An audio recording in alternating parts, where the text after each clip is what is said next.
Hey everybody, Sam Kavaris in the Nimnicht Chevrolet Sports Update.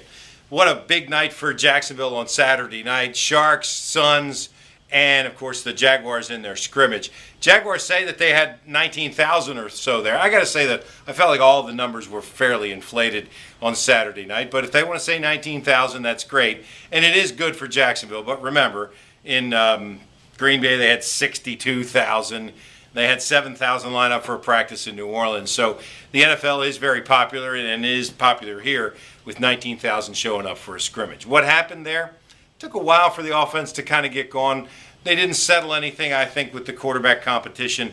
I think there's plenty of things to be excited about in terms of improvement from last year and the last few years, in terms of guys like Ace Sanders and you hope Cyprian can play, and Luke Jokel really is a stalwart already at that position, and obviously Denard Robinson. But we haven't seen a quarterback all of a sudden emerge that, oh, geez, this is the guy.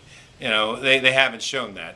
I did ask Gus Bradley this week, I said, you know, in practice we'll see guys complete, even in 11-on-11s, 9 straight passes down the field. And he says, we saw that on tape before we came here, that when they got protection, they were able to execute. So that's why they drafted Jokel, and now they got Will Rackley back there. So there's a lot to be excited about.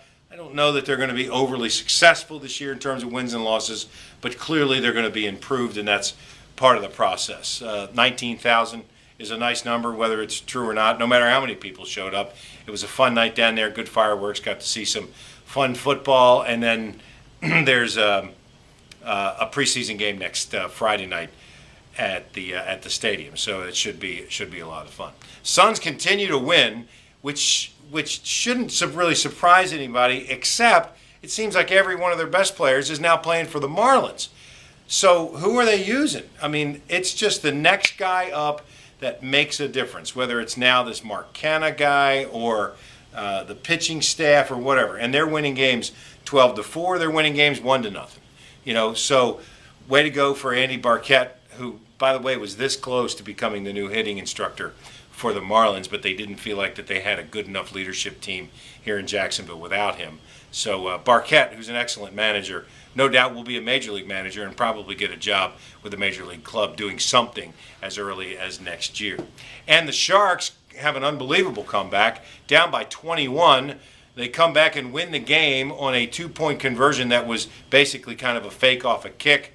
And then, of course, they picked up a late touchdown to win. It means next Saturday night, they'll be at home hosting Philadelphia, who also won in comeback fashion. So big weekend next week with the Jaguars preseason game on Friday and the Sharks game in the second round of the AFC Conference Championship game Saturday night as well. The Suns, by the way, are in first place. They're obviously trying to stay there, win the second half, and get into the playoffs. I'm Sam Kavaris, and that's the Nimnicht Chevrolet Sports Update.